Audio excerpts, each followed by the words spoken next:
Meeting of the Board of Public Works to order. The meeting on June 15th. All board members are present tonight. First item, public appearances for non-agenda items. Is anyone in the, I didn't see anyone there. Am I correct? You are correct, sir. Okay. Then I'll move on to agenda item 3, approval of minutes. We have a I would move to approve the June 1st, 2020 Board of Public Works minutes. Motion to approve. I'll second. Okay, motion by Gronetsky, second by Lobdell. Any questions or comments? I never got a copy on my report. Was it not in the packet here? It wasn't in my packet.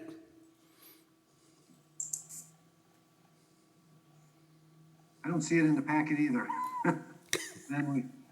All right, then we're not going to, did anyone else have it? My fault here. Anyone else have it in their packet? No, I agree. Good catch. Not in mine, but I think I found it on the city's website or something. I read it separately. I'd like to move to table this until the next meeting on July 6th. Okay. Second that sounds all right to everyone? I'll second that, Dave. Okay, all right, so the approval of the minutes of the June 1st meeting will be tabled until the July 6th Board of Public Works minutes. Okay. All right, agenda item number 4, Department Head Bill Balke. Thank you. We're going to be having a pre-construction meeting for the County Highway Lacey Road intersection later this week, early next week, to get started on the signalization of that intersection there. We're looking to get that intersection opened up before school starts in late August is our completion date. So we're moving forward with that. Hatchery Road just did another traffic switch this morning, where we're driving on the new pavement at Greenway Cross and now reconstructing the south side of the intersection up there. So that just underwent a switch this morning. It'll be in this phase for about 2 more weeks. And then we'll be looking to close down Post Road and open up Greenway Cross fully for the intersection there. Still working south of Post Road with some utilities and looking to start the curb and gutter south of UW Credit Union down to Post Road and finish that up in the next couple weeks. Crescent Crossing out the subdivision over there on the intersection of Seminole and Lacey is they're going to be starting utilities later this week, early next week. Central Park Place will get started with their construction again next week. Fahey Glen was just had the final lift of asphalt placed last week, and they're finishing up the pavement markings and restorations, so we're looking to try to get that open within the next 2 weeks. Commerce to Park Drive, they're finishing up the storm sewer this week, then they'll be grading for curb and gutter and completing that road construction project. Fahey Fields Phase 3 was paved last week, so that's complete.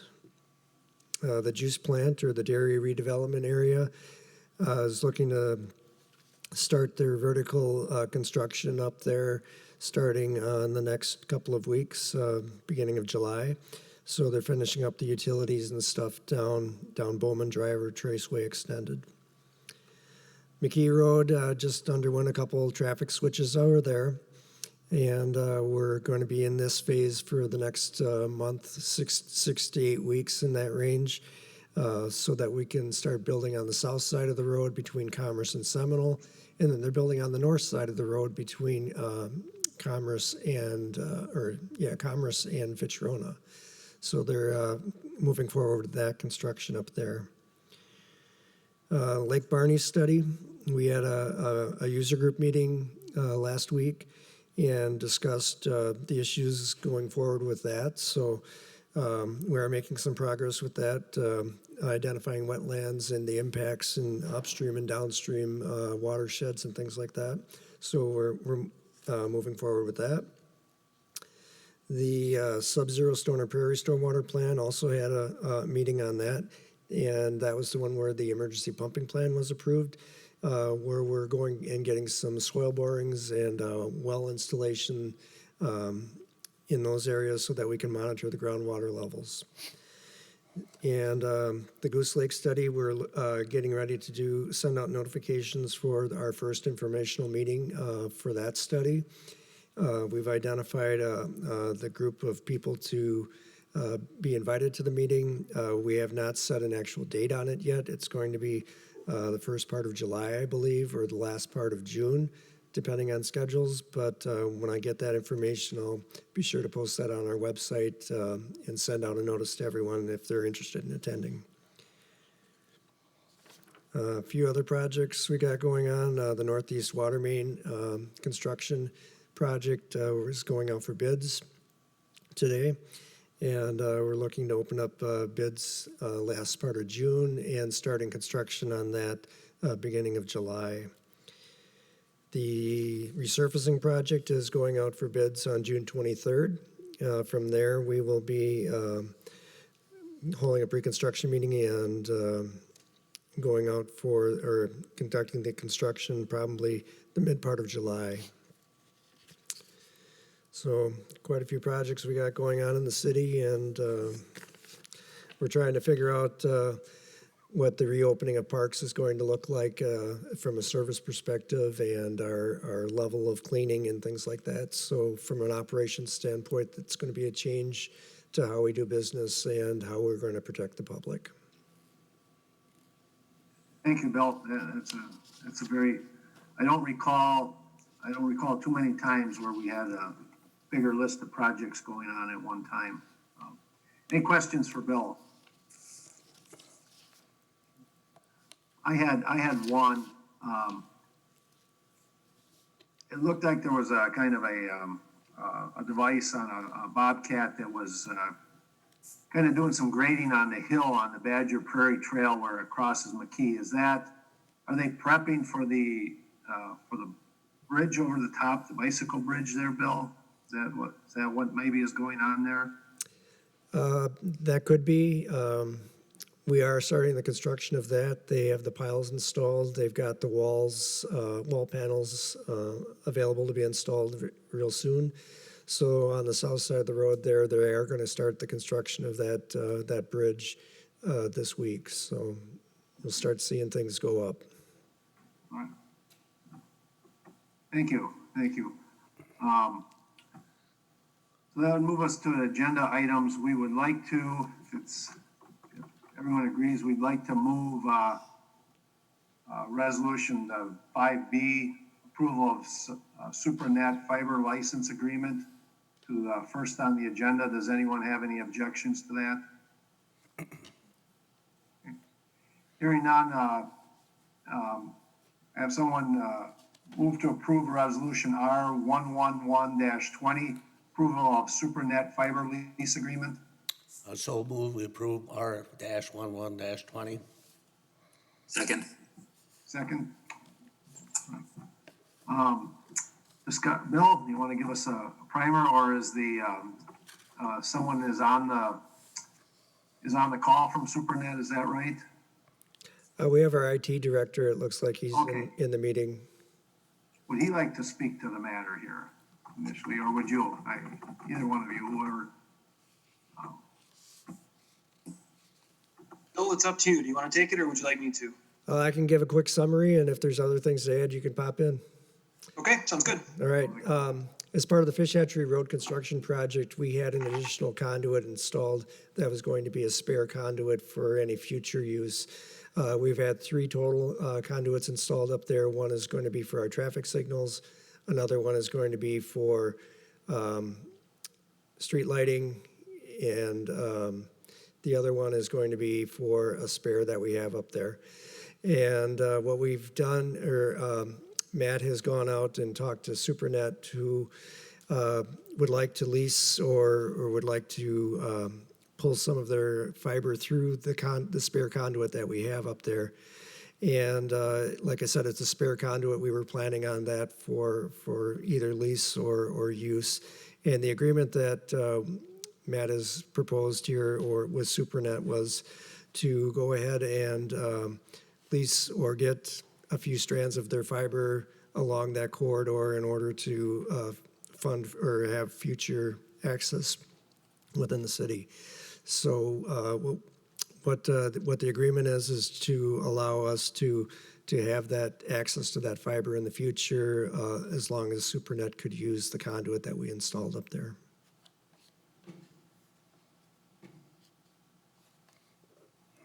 Where would the, if we wanted to use it in the future, where's the breakout point where we'd get access to the, will there be a patch panel at each end of it? I was a little unclear about that, how the fiber is configured. I'm assuming it's pulled in the conduit the entire length.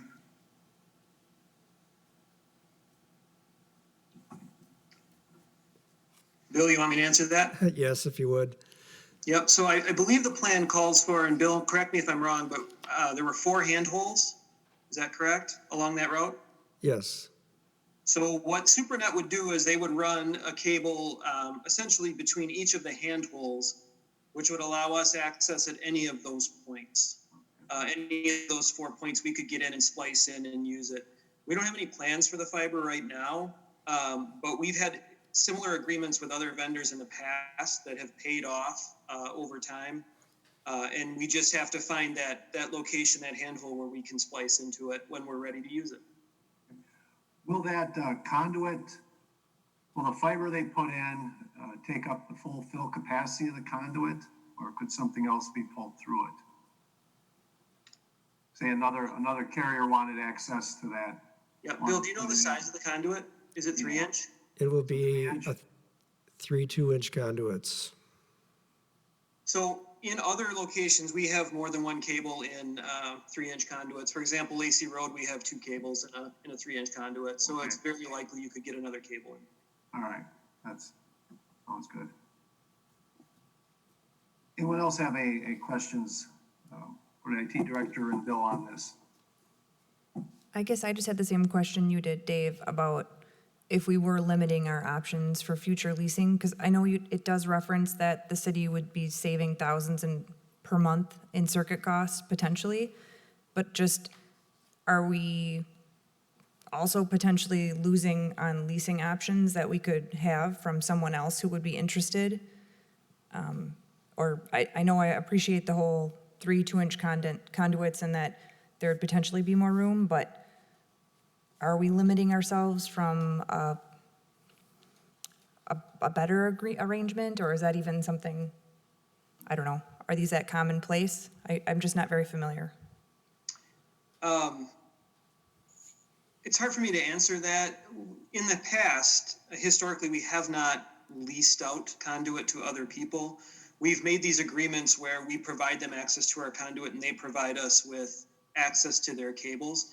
This agreement is very consistent with several agreements that were made a long time ago with a company called WIN. And it's that fiber in those, or that were contained within those agreements that we're using to connect to our fire stations now, to our public works facility. So essentially, this agreement looks like all of the other ones we've done in the past. I guess I can't in particular speak to some possibility of potentially leasing this one vacant tube to some other vendor for some other purpose, and I guess try to make money on that rental. We've never done that before. I don't have anybody else contacting me with interest in it right now. SuperNet is interested because they are going to be providing services to the development at the juice plant. And so that's really what they want this fiber for, is to get fiber down to that plant, or to that redevelopment. And it seems like a good opportunity for us to sort of piggyback on their work, because installing this fiber, installing conduit is expensive. Yeah. And so if we can get access to this now, it may set us up for the future, and allow us to save a lot of money in the long run. Matt, would we would we be obliged to, say another vendor comes along and they're leasing one in there, you know, would we be obliged to let another telecom vendor use additional space in that conduit? You know, I'm always concerned, I think as Sarah is, to precedents, and, you know, someone coming, well, you let them in and, you know, so what are your thoughts on that? You know, I think that's part of the reason why we're bringing this forward. It's an agreement we've done with other vendors in the past, so I agree that the precedent seems to be there. I will tell you that in my experience, however, if there is a cable in the ground already, vendors will try their very hardest to use that rather than run their own, because it's expensive to run fiber cable. And so the most likely scenario, and what we've seen with wind in the past, is other vendors that want access to it find out that there's fiber already there, and they make a rental agreement or a lease agreement to use the fiber that's already in there. Because TimberNet's going to put in 144 count fiber cable. They probably need 2 to 4 to 6 pairs of those 144 for their use. They're giving us 12. They've got a huge capacity to, you know, essentially rent that fiber to other vendors, and that's generally how these things go. Once a cable's in there, all these vendors work with one another to get access to each other's cables. Sounds good. Excellent summary on that. Appreciate it. And is there, at this point, is there cost to the city for that, or are they just using it, something that's already going to be in place? Yep, so the conduit itself is already going to be in place through the Hatchery road reconstruction. We're not paying any money for this. We just get the fiber down the line if we need it. Okay. Are the handholds part of the design right now? Bill, they are, correct? They are, yes.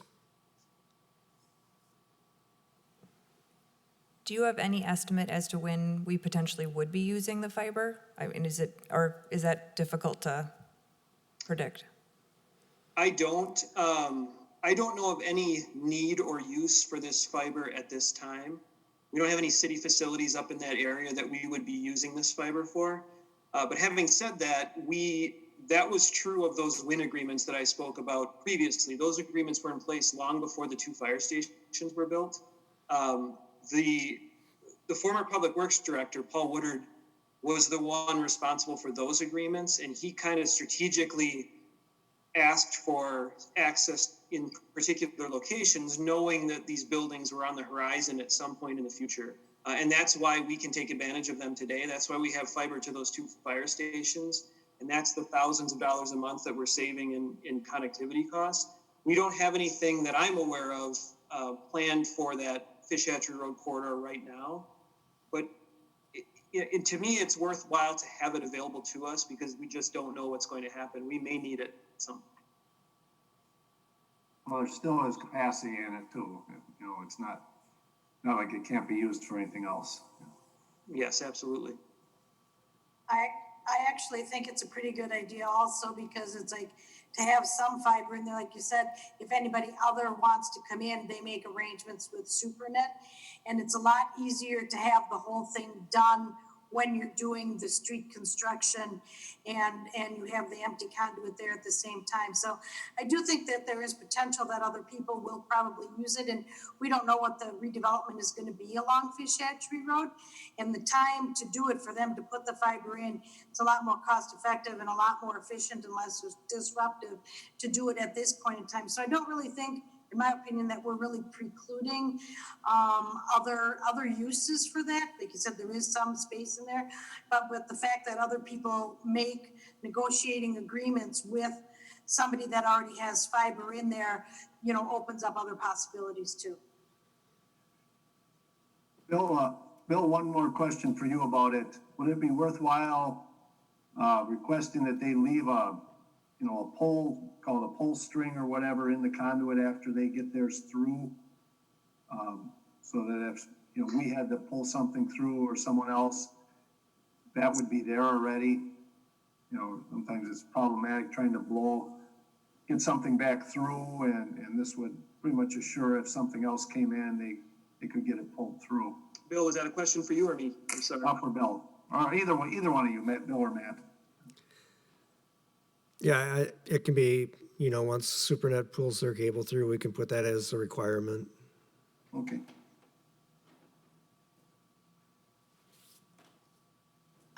All right, any other questions on this? Okay, then we'll call for a vote. All in favor of Resolution Resolution R111-20, signify by saying aye. Aye. Aye. Aye. Opposed? Motion carries unanimously. Do we want to, Bill, do we want to do the CIP at the end here? It depends on what you want to do. No one's here to talk about the agreement right now. Okay.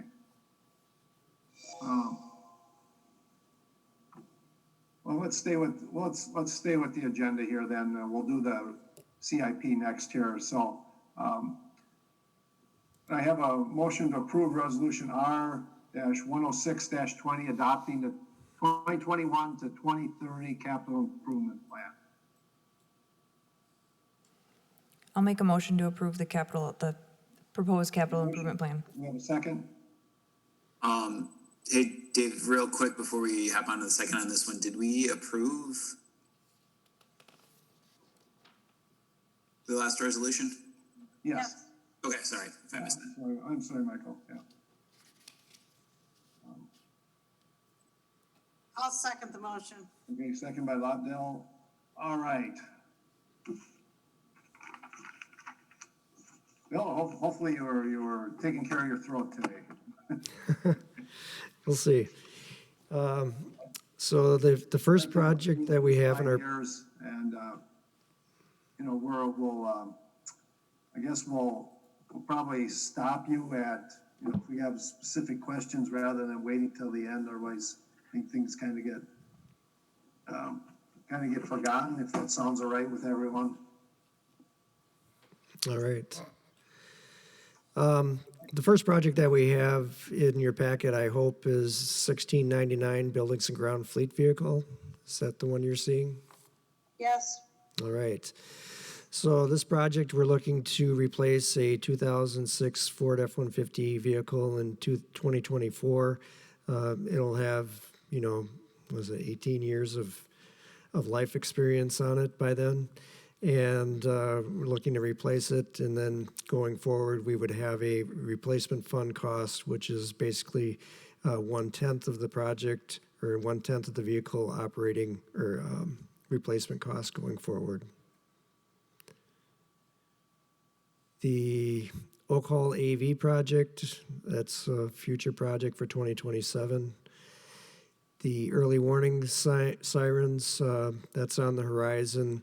Would be an early warning siren to get coverage in the southwest quadrant of Fitchburg as development occurs. So it's kind of a placeholder project.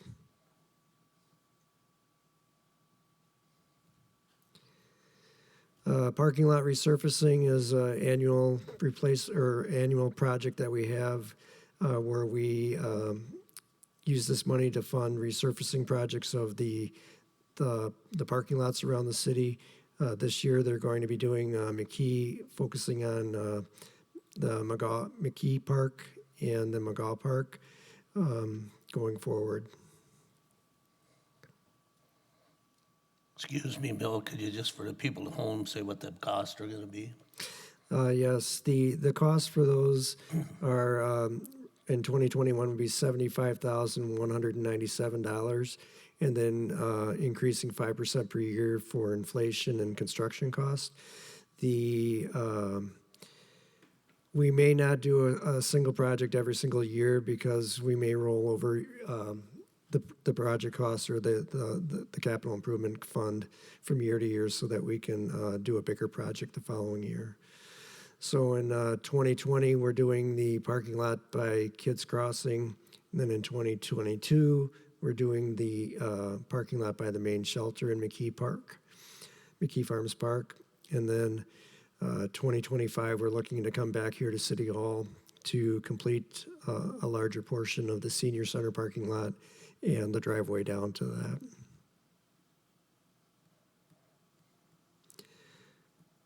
City Hall Building Replacement System is our annual replacement fund that we use for ongoing projects that we have for replacement.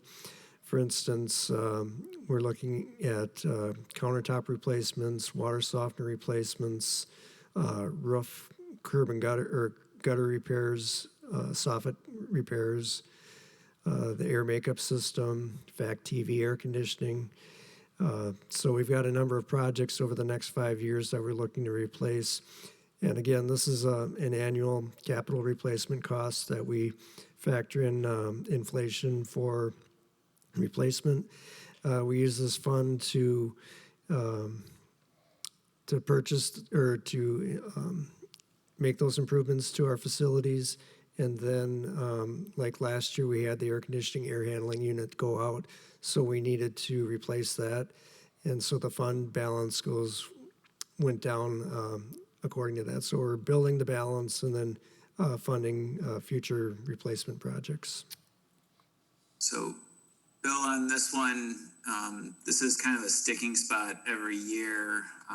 You've got the mechanicals, and I understand that the building maintenance itself is under jurisdiction of Public Works, but when we start to see things like, again, the OCall AV equipment, kind of looking into 2020 countertops, to me, that kind of seems a little bit more cosmetic and or wishful thinking than it is for like a boiler replacement or air conditioning repair or doors, those structural things, rather than something that may be a little bit more cosmetic in nature.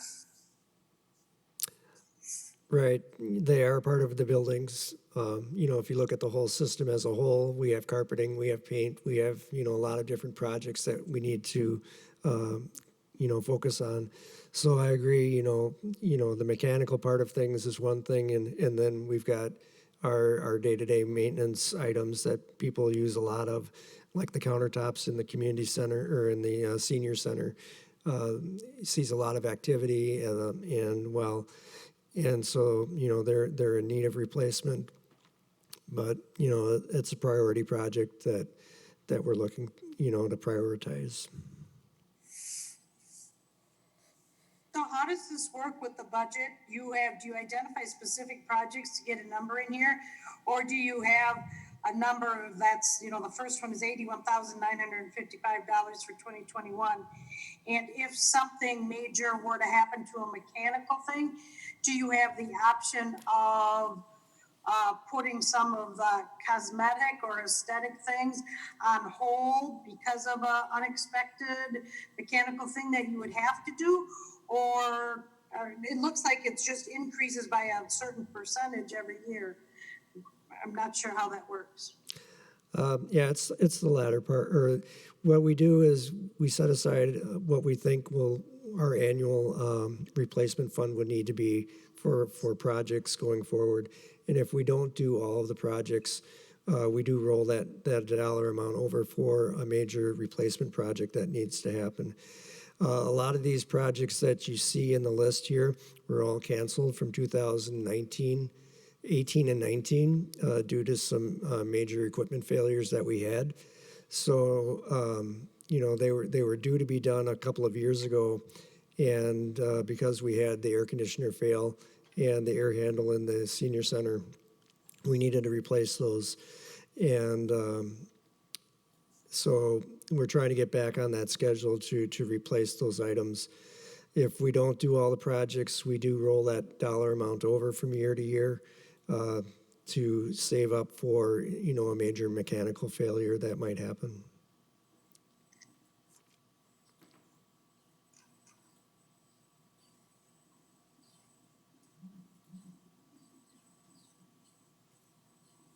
All right.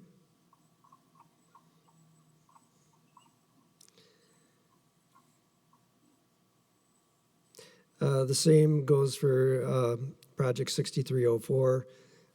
As far as our maintenance facility building replacement systems replacement project, that we do put money aside every year for replacing major mechanical issues that we have down there, like door replacement or major roof repair or things of that nature. So hopefully we don't need to use it too often, but we do have a facility down there that's aging as we all are aging.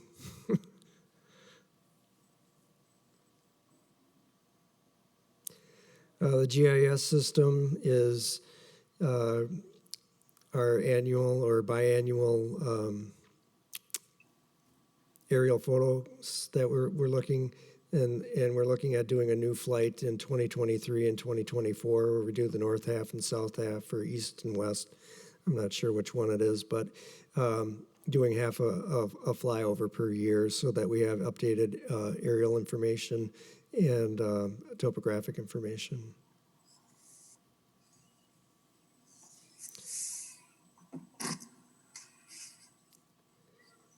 So on that one, I'm just gonna throw this out to you.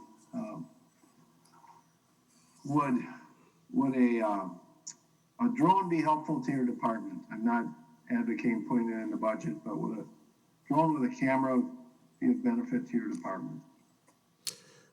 Yeah, we did work with Fact TV and a few, a few other departments to come up with a capital improvement program or plan for a drone. And the report that we have in there shows a number of uses that we could use a drone for, including topography of new areas, aerial photos, inspections. We've got a whole list of items that we could use that for.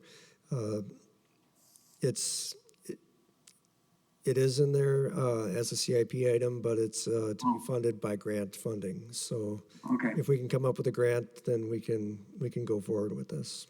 sounds good. Carry on, please. Public Works equipment replacement is our major equipments for Public Works, for the Streets and Parks Department. We prioritize which vehicles that we need in there. From year to year, we have a replacement fund set up so that it funds those into the future so that we don't have to borrow for those vehicles. We keep a pretty consistent funding level from year to year, and it's paid for by a variety of different users. The capital property tax levy, sales and trades of vehicles, utility rates, and those contributions from that. So we do offset the costs of those vehicle purchases with the funding mechanism of a replacement fund. And Bill, this is just replacements. This isn't new equipment that would be needed for like Fish Hatchery Road or anything like that for snow removal. Correct. When there is a new vehicle needed for operations, we do put that as a separate item. Very good. Thank you. Thank you. So this is just replacements. Correct.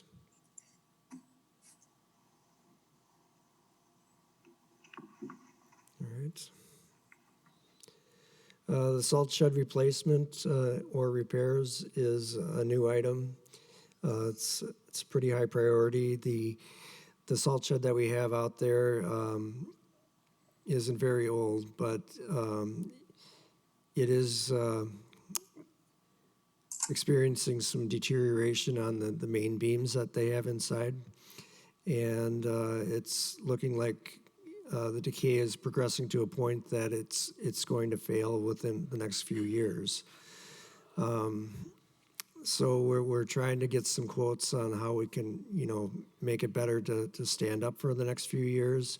But it's on the project. It's on a fast track project that we're going to have to replace that salt shed within the next few years.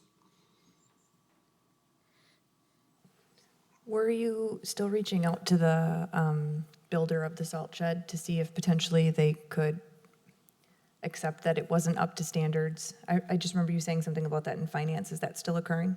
Yes, we're reaching out to the vendor who helped us design and install the salt shed to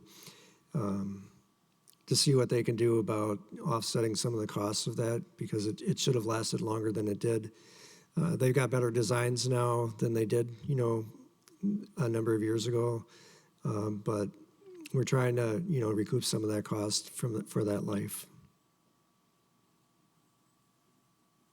Are they metal beams that are deteriorating, Bill? No, they're wood beams that are deteriorating. Really? Yep.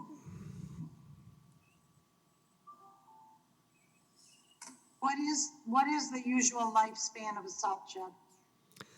We were hoping to get 30 years out of it. And it is how old? I thought I had the number in here.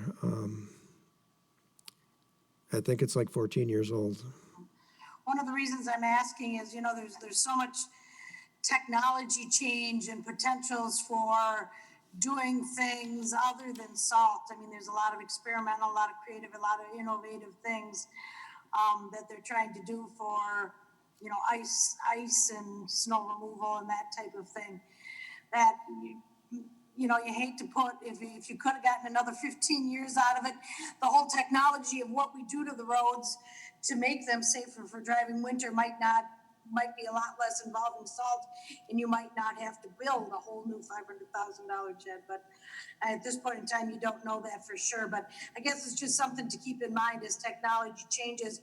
There may be other storage things you need, All right.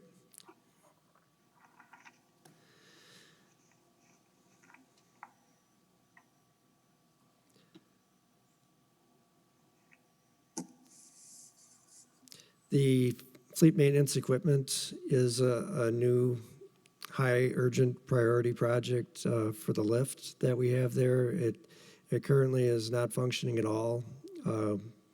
We're doing all our work on the floor right now, and it's really taken away from our efficiencies. The safety aspect of things, it has a leak in it right now, and it won't hold the load, and we're not using it. So we really do need to get this replaced sooner than later, and we were proposing to fund it partially in 21 and partially in 22 to offset some of the cost from year to year, and then it's just a project that we just need to have in order to maintain our vehicles. Can't be repaired, Bill? The main hydraulic, that's cylinder bad, or you have a sense? I didn't have a chance to talk to exactly what was wrong with it, but they said that it could not be repaired in its current condition. It's pretty close to the end of its useful life. It's 23 years old. We were hoping to get 30 years out of it, and we're looking to try to get that replaced right now. We could try to repair it, but it's getting up in its useful life.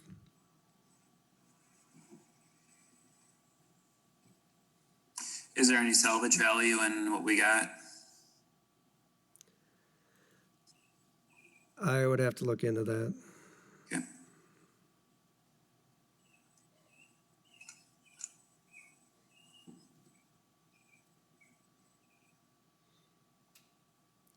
The plow fleet replacement, we have 11 plows, I think it is. And as you can see, the costs are consistent across the board for replacing a plow approximately every 10 years. And this is what we would need to replace that. It's about $210,000 per year. It does go up a little bit in 22 because we're purchasing a new plow, so we're adding in the replacement cost of that plow. And then another one in 2021 and 2022 that we're adding those plows. So.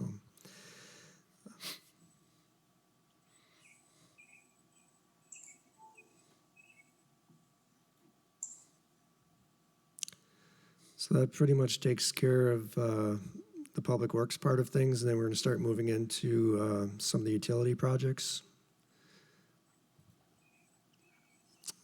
Right.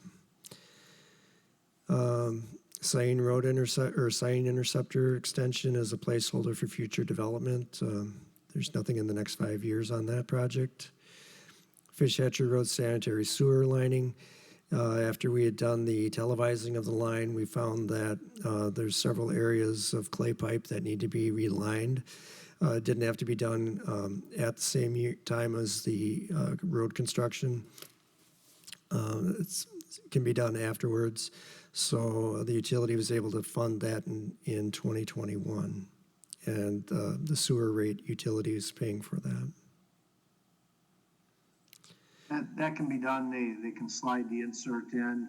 We don't have to dig the street up again, I'm hoping. Correct. Yeah, they're just going to slide a liner down the manhole and inflate it.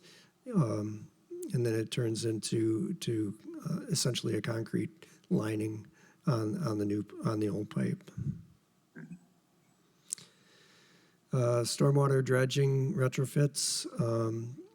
We reprioritized a few projects based upon the dredge or the information that we received over the winter. We went out and we drilled through the ponds to find out how much sediment was in those ponds. So we did reallocate some of those projects to future years, move some up, so we have a new priority for projects. And the funding that we were using for these projects would be through the utility rates. And there's one project in one of the TIDs that we're going to be doing in 2022. So these are funded through the utility rates, and there's a number of projects listed that we're going to be doing over the next 5 years.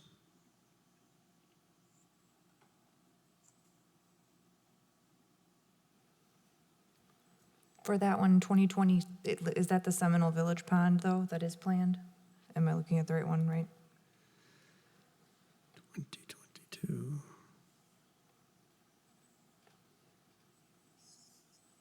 Seminole Village Pond is being completed this year. Okay, sorry, just wanted to make So sure. what about the other ones on the bottom of that page where previous funding carried over into 2020?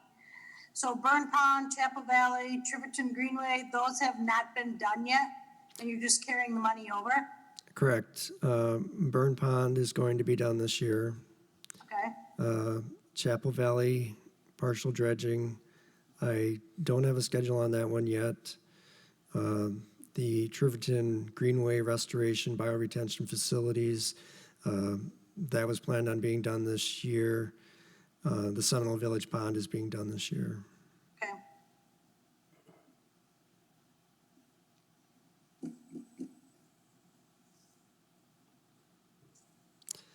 okay. The Uptown Wet Pond construction, it's a project that we're going forward with in 2021 to do the planning and design. We're doing some study on it this year with funding that was allocated, so we can get the preliminary wetlands and groundwater table information this year, and then finish up the design next year along with doing the construction, hopefully.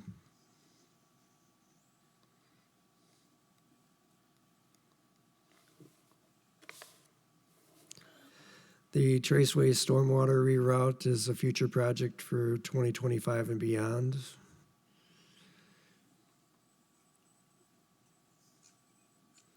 Fitchburg Road's stormwater improvements is part of the ongoing study that we've got this year.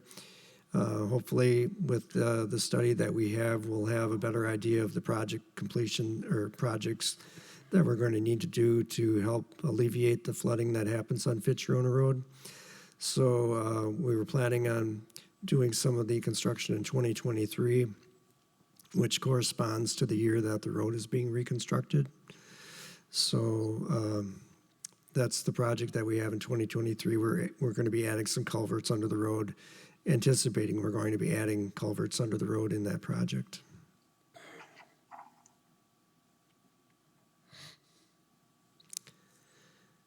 Drainage and flooding improvements is as we have emergency projects that come up that are not in the capital improvement plan, we have this dollar allocated to do the studies. If we don't use it that year, then we don't allocate funding for it that year. It just rolls over to the next year. So these are for unappropriated projects, I guess you could say. If there's something that comes up that needs to be attended to, then we can quickly tap on this money to get the study completed.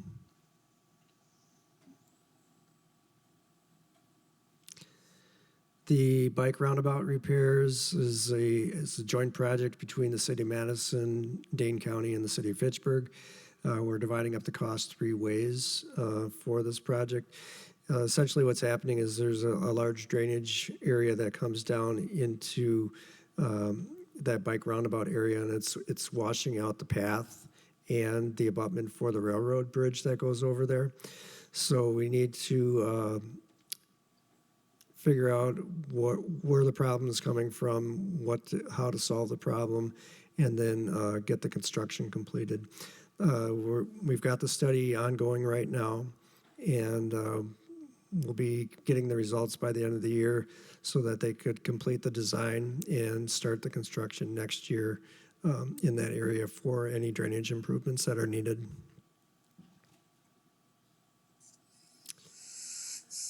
The Curry Court flooding, it's a low area that it's an older part of the city. There's no curb and gutter, no stormwater. It's very flat. And we've got money in the budget for next year to figure out where the problem is and what we can do about it. So we're doing the study in 21, and we're doing the design in 22, with construction in 2023. What our goal is to reduce the amount of water impacts, stormwater impacts to the properties surrounding that area through drainage ditching, possible pumping, and downstream improvements.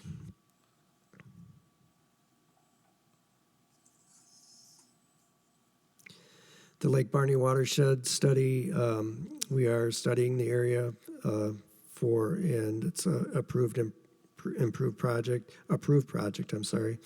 where we're doing the planning and studying this year, additional study design next year, and then land acquisition the following year in 22, and then construction in 23. During this whole process, we're determining the contributing parties to the drainage problem and seeing how that cost allocation could be shared. So even though it looks like it's all 100% city of Fitchburg borrowing, we're looking to other parties for their contributions, such as the village of Oregon, who's going to be impacted by this, and Dane County.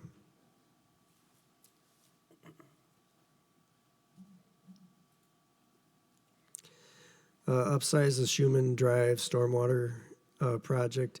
There's a lot of stormwater that comes from the Seminole Glen pond or drainage pond up there that comes down this way, and this project was put out 2028, 29 to design a system that would catch the stormwater and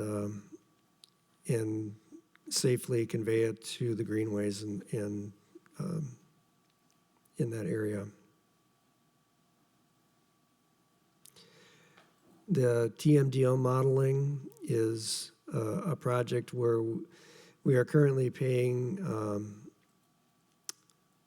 Madison Metropolitan Sewage District for the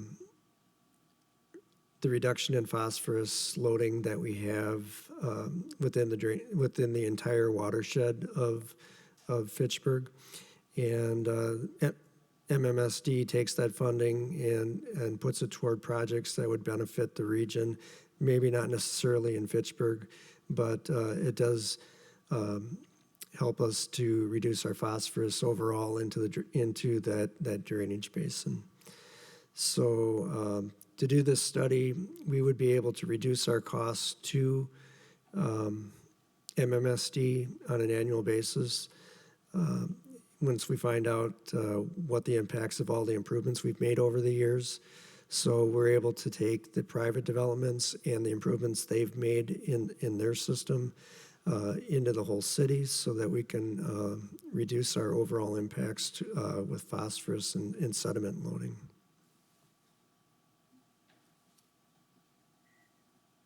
So if I'm understanding this correctly, we pay to have a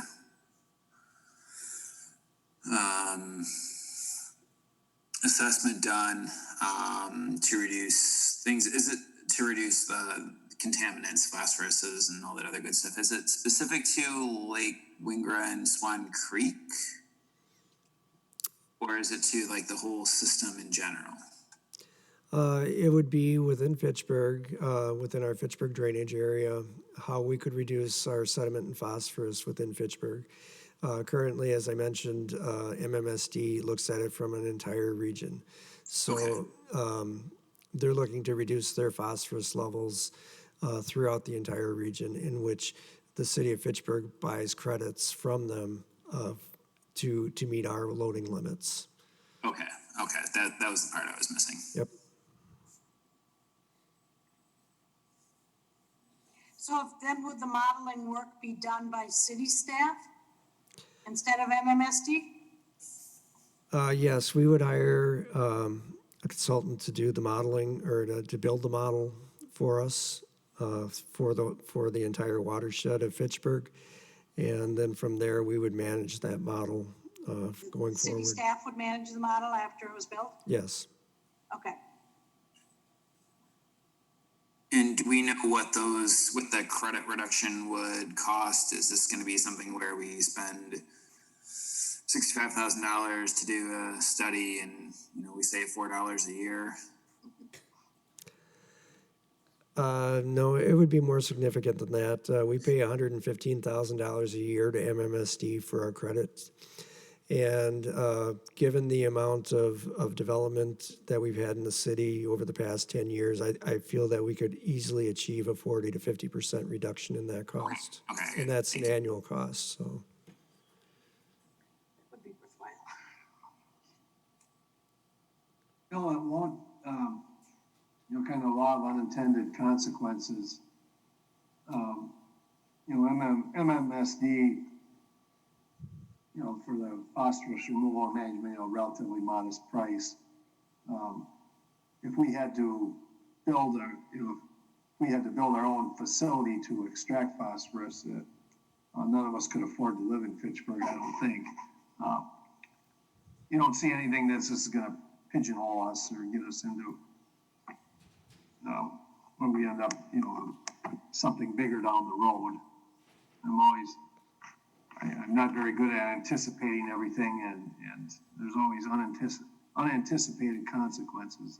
Probably this one doesn't have them, but can you see any? No, I don't think it will. What it's going to do is better reflect what our current loadings are instead of just guessing what they are, from 10 years ago. Okay. So it's basically we're just looking to reduce our annual contributions to MMSD, and then going forward we can look at projects. It's like, well, if we build a pond in this area of Fitchburg, it would further reduce our fees to MMSD accordingly. So we can look, once we have that model, we can take it and run different scenarios on how we can reduce those costs and improve our stormwater quality.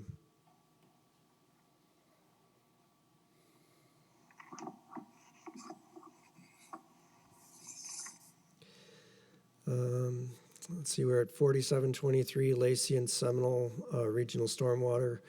This is the area that's over by the O'Brien area, Sub-Zero Parkway. And what we're looking to do there is we're currently studying the area. And then once we know the outcomes of those, we're anticipating the construction costs to happen at the same time as when Seminole Highway and the Roundabout Lacy Road intersection is getting reconstructed.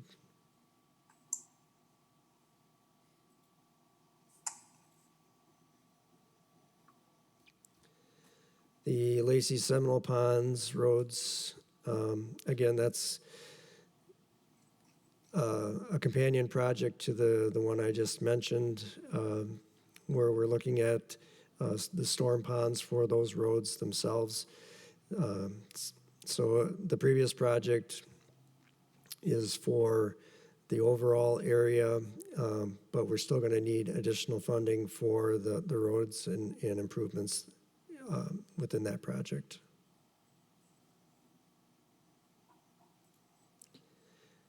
Flooding north of Dunn's Marsh on Crescent Road by Red Arrow. There's a lot of drainage that comes down to that intersection. Flooding impacts the condos that are adjacent to there. So we're looking to perform a design and reconstruction of the storm sewer to alleviate the flooding problems that occur at that intersection. It does get to be a couple of feet deep in that area, so it has been flooding annually over the past few years. Storm sewer on Floran and Lyman Lane is, we're resurfacing the roads in 2024, and at that time, we're going to be adding storm sewer to that project to take care of the icing problem that we have in that area. Nine Springs Restoration Golf Course, and it's a 2025 project for that. We're going to be looking at doing some of the stream bank stabilizations and coincide with the neighborhood golf course improvements, the neighborhood hub there.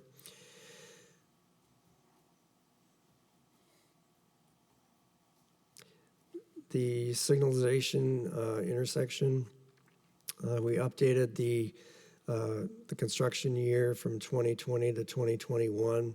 We did receive a highway safety improvement grant from the state of over it was close to $785,000, I think it was, to offset the cost of safety, the intersection improvements at the intersection of McCoy and MM. So the CIP is reflecting the new funding sources for that intersection improvement.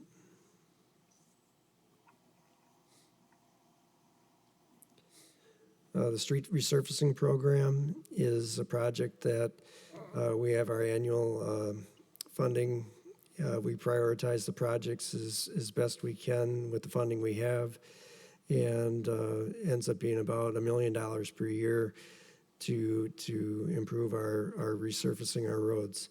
So ideally, we should be doing about 4 miles per year. We're somewhat less than that. But we're looking to continue with our resurfacing program and get as many roads as we can done.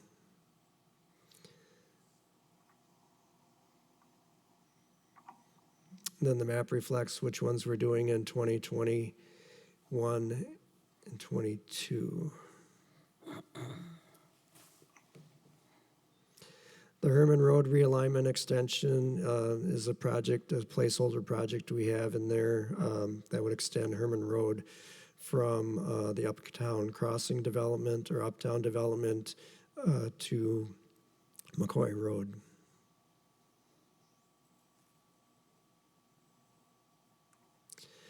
Sain Road, McCoy to the north city limits was revised to push the project out a few more years. We're going to be doing an overlay project this year with our staff to improve the shoulders and the ruts that are in the road out there right now, and hopefully get make it last another 10 years until we can resurface the whole road. Sain Road, McCoy to Lacy. This had the dollar amount revised. It was increased to $8 million from $6.4 million the previous year, based upon construction costs and added complexity to the project due to stormwater and the railroad.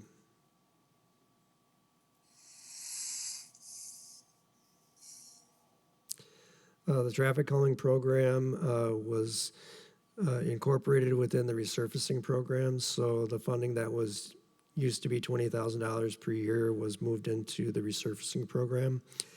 Whereas if we don't have projects that year for traffic calming, we would use that money for resurfacing.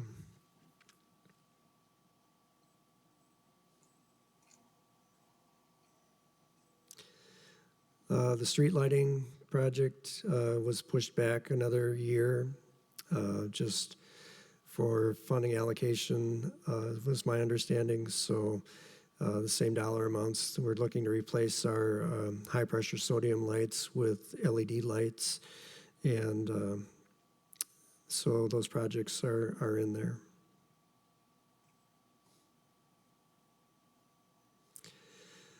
Sidewalk and path improvements is our annual sidewalk program where we inspect the sidewalks and then bid out the sidewalks that need to be replaced every year.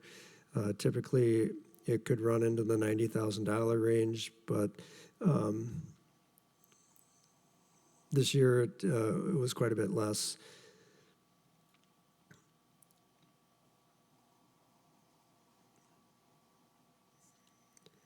The Fish Hatchery Road project,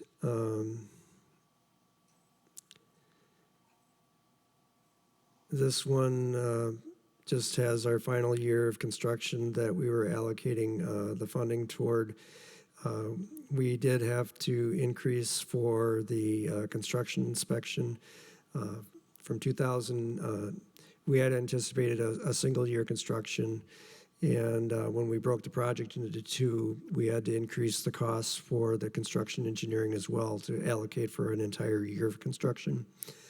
And then we did have a little bit higher cost for the real estate acquisition. And then, so those two costs between the construction engineering and the real estate acquisition are in that $1 million.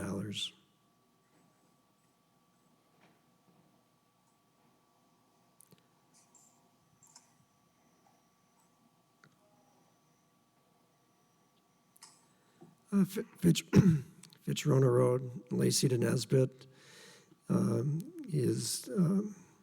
Hey, Bill, can I ask a quick question on that Fish Hatchery Road one? Sure. I'm reading the notes on page 212. And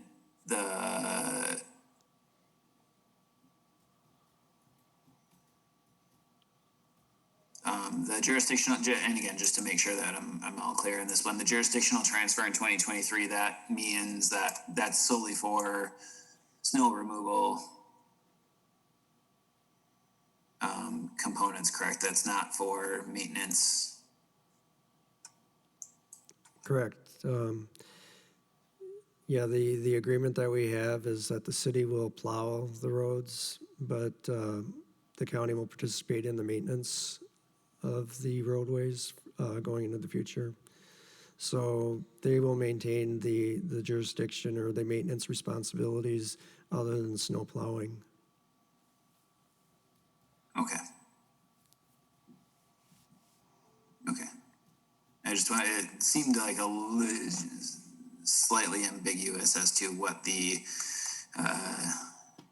JT would cover here. So just want to make sure I'm clear on that one. Right. So in November of '21, we're obligated to start plowing Fish Hatchery Road upon the completion of the construction. And part of the CIP has the $210,000 in there to purchase the new snowplow we'll be needing for doing that.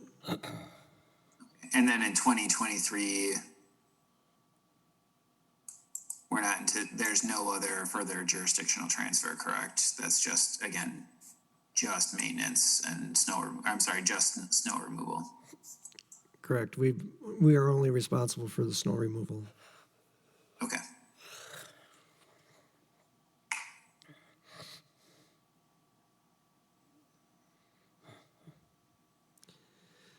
Fitchburg, Lacy to Nesbit. This project was revised in cost and I believe the years as well. We are looking to have the town of Verona cost share and participate with the design and the construction of the project. So it's not 100% Fitchburg. And they've programmed this into their capital improvement plan too.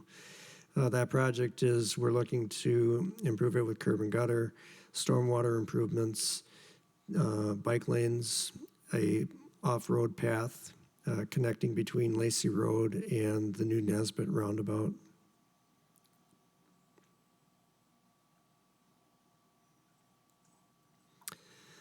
Fitzgerald Wayland to Lacy was a project that was deleted. The town of Verona has a lot of that area under their maintenance responsibilities, and they're going to be performing a thin overlay on the project, which should get us out to the next 10 years so that we have a better idea of what development is occurring in the area and accommodate for that. The city of Verona is, coming out this way, and we're developing in that area as well. So that's why the project was deleted at this time. Lacy Road, Fitzgerald to Seminole. Next year, we're planning on doing the construction between the Badger Trail and Fitzgerald Road. We've updated the costs to reflect those updated construction costs.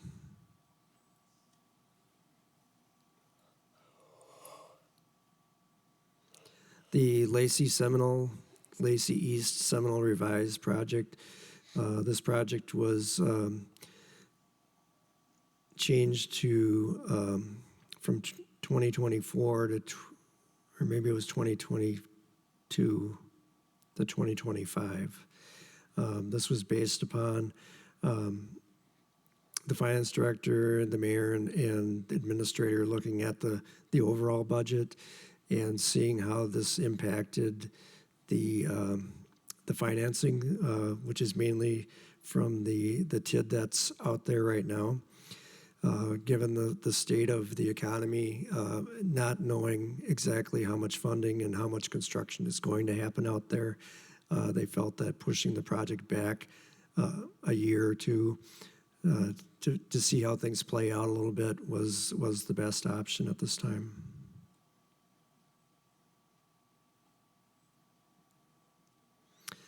The Quarry Vista extension to Sub-Zero Parkway was delayed and ultimately removed as a potential project. We, I guess we'll have to wait and see if we actually need to do that extension through to make the connection to Quarry Vista or not. Quarry Vista, the Hammersley Quarry that's there in Payne and Dolan, don't plan on going anywhere in the near future, at least the next 10 years. They've renewed their permits for quarrying, and so it's going to be a while before anything happens there. Maintenance of arterial is kind of like our replacement program where we're saving up the money for a major arterial maintenance to do a chip sealing on a road like McKee Road or Lacy Road. We're looking at, hundreds of thousands of dollars, and to have this as a funding mechanism where we contribute to it every year, save up, and then don't have to borrow for a major maintenance, which is typically less than a 10-year life cycle.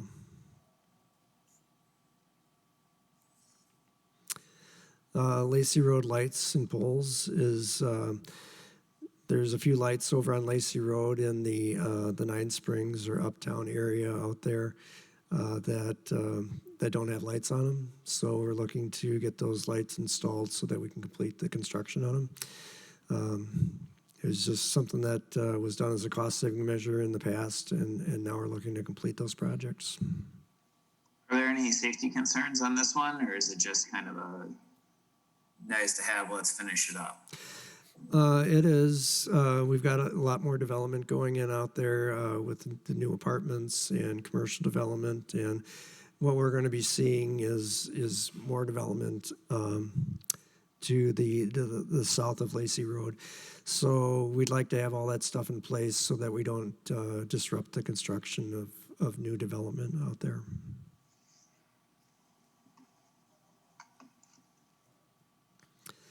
The Well 13 pump house, we're looking, it's in Stoner Prairie, possibly bringing that online in 2027.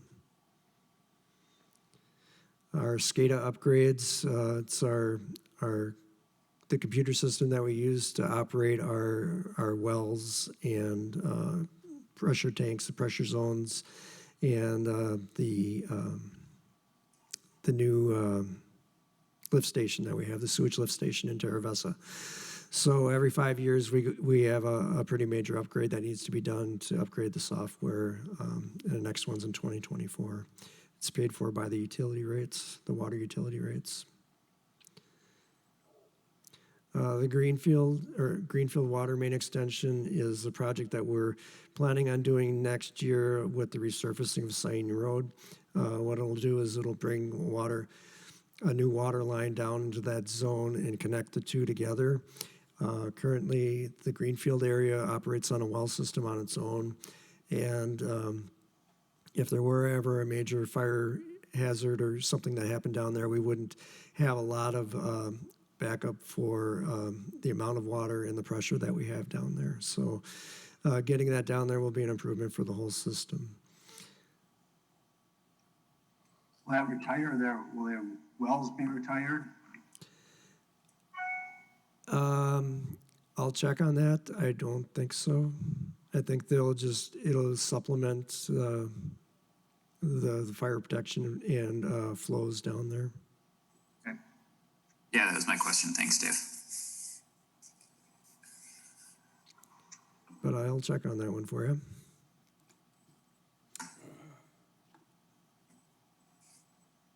Water tower repainting.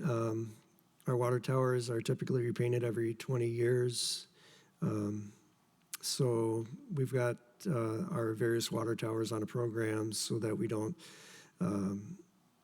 do those every so they don't pile up on each other and we have a lot to be done at one time. So that's paid for through the water utility rates, and we're looking at repainting the towers, a couple of our towers in 25 and 26.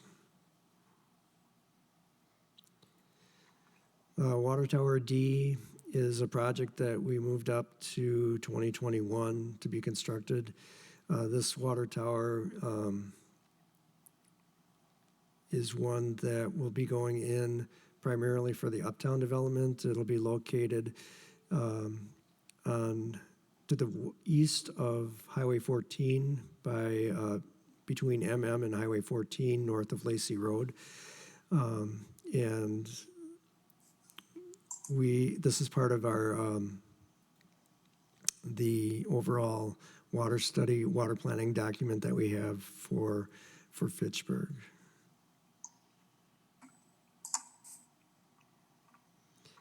Water Tower F is also a project that we've got going in. We're designing the water tower that will go into the area that's up by Bromega, north of City Hall here. That water tower we have being designed, and we're anticipating to need another $230,000 next year to complete the construction of it based upon the designs that were being completed now.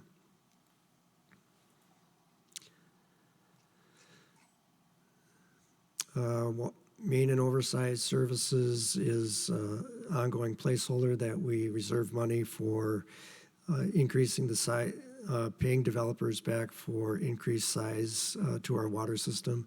Anything that's over a 10-inch water main, we reimburse the developer for the additional incremental cost of an oversized main. Say we need to have a 16-inch trunk main go through, so we would pay the difference between the 16-inch and the 10-inch.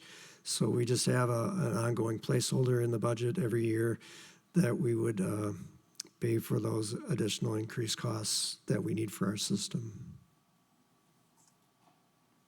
Is that a pre-existing, I mean, obviously that's a pre-existing, but why not make the standard 16 inches? Typically, most residential developments only require an 8-inch water main. But Fitchburg is elected to put in our ordinance to reimburse for anything over a 10-inch. And we can't just simply change the ordinance to say, put in a 16. You could. It's just that it's an incremental cost that the city is benefiting from rather than the developer. So, you know, I guess you could call it like a luxury that we would have, that we would need for our system that they're paying for.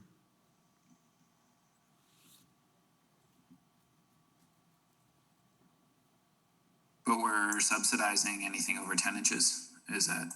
Yes, we subsidize over 10 inches. So we're benefiting, but yet we are still paying for that overage. Correct. Okay. Yes. The well maintenance is, we've got a number of wells throughout the city that we have to maintain every 5 to 8 years.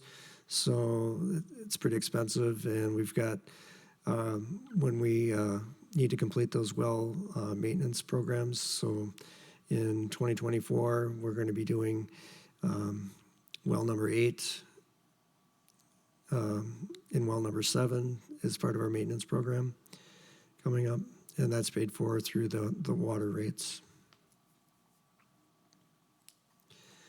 McKee water main replacement is a new project. We've had several breaks in that area between Richardson and Triverton Park, or Triverton Drive, I can't remember.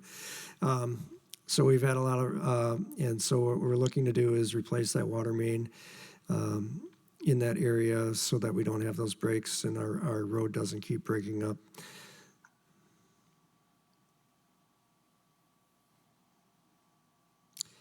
The Irish Lane water main improvements is to coincide with the resurfacing project that we're going to be doing in that area in 2025. We're going to upsize the water main in that area.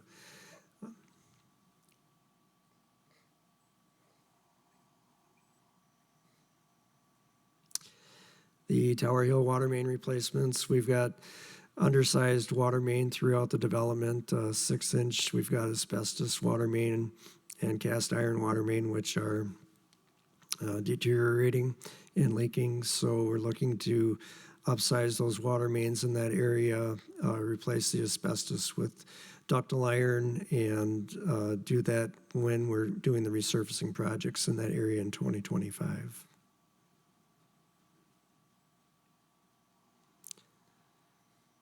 The Belmar water main replacement is similar, where the water mains are 6-inch. We typically will install an 8-inch for better fire flows and pressures. So we're looking to do that when the resurfacing project of those two areas occur in 2026.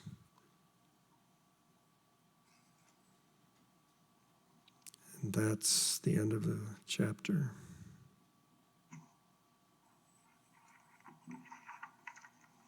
Any questions for Bill? Anything that you haven't asked?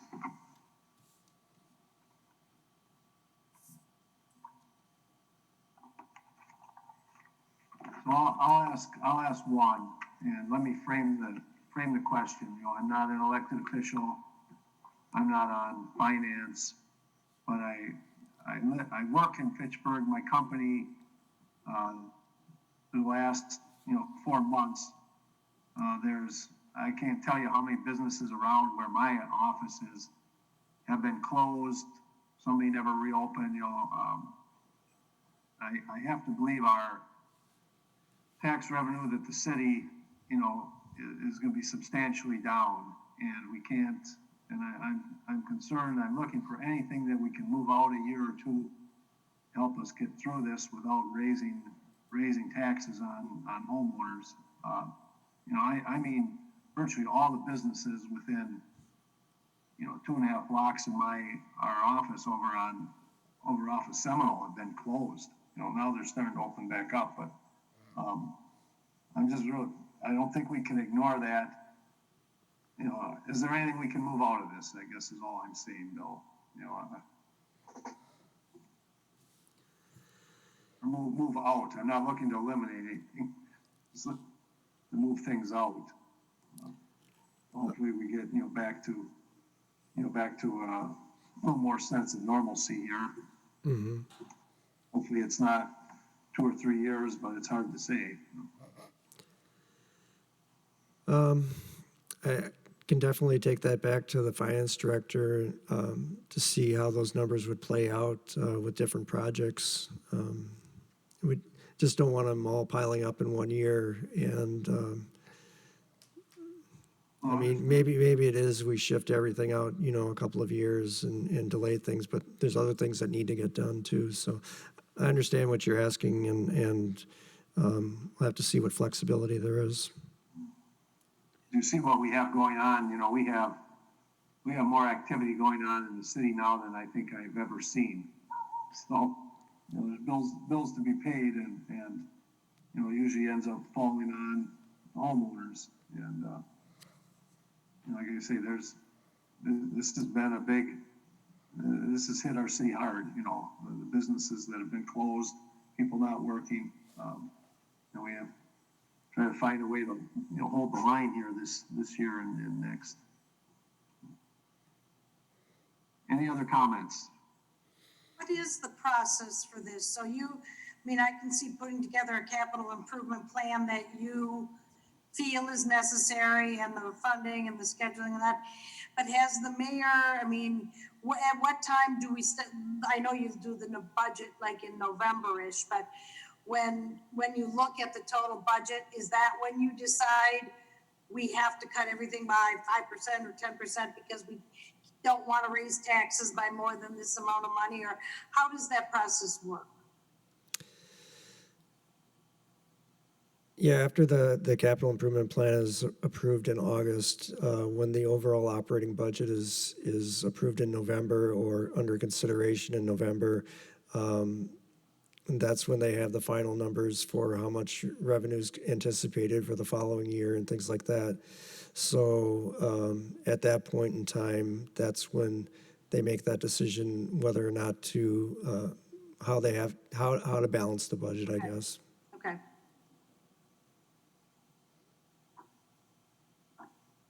Any other questions for Bill? Just a quick comment. Over past years, and again, I thank city staff and Bill, you always seem to step up this time of year. So again, appreciate all the hard work that you and the Public Works Department do. The layout of this plan, including the years, the funding sources. I know that wasn't always available, but this year more so than other years that I recall, this is very well organized and very, very easy to digest. Okay, thank you. I'd second that, Michael.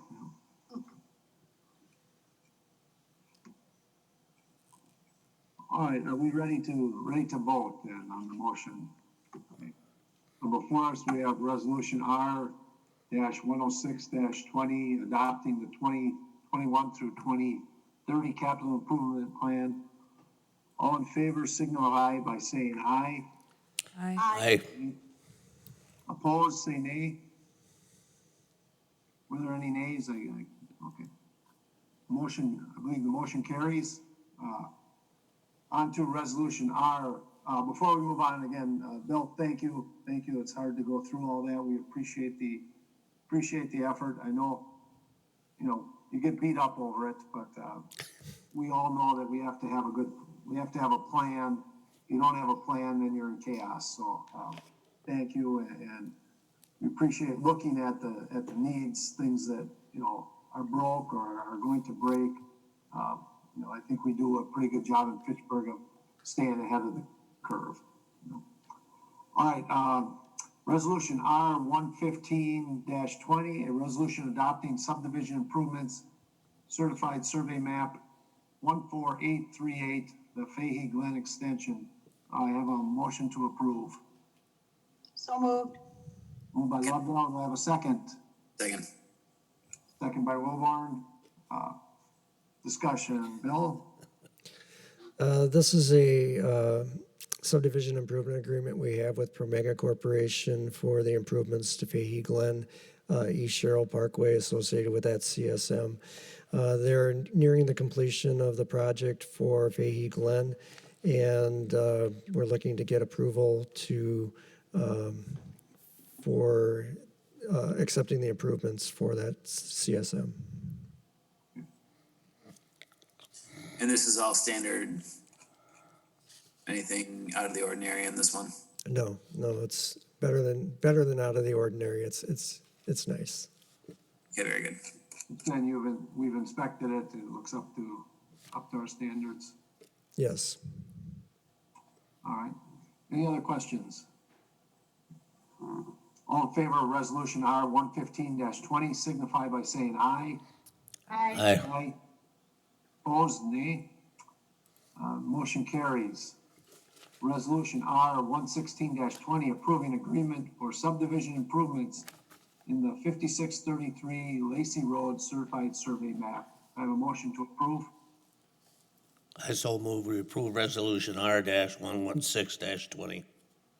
Moved by Wilburn. Do we have a second? Second. Second by Granetsky. Discussion. No? This subdivision improvement agreement is associated with public improvements for sidewalk installation on Oak Knoll Drive and Lacey Road. Currently, there's a single lot that's there that's looking to divide into 4 lots.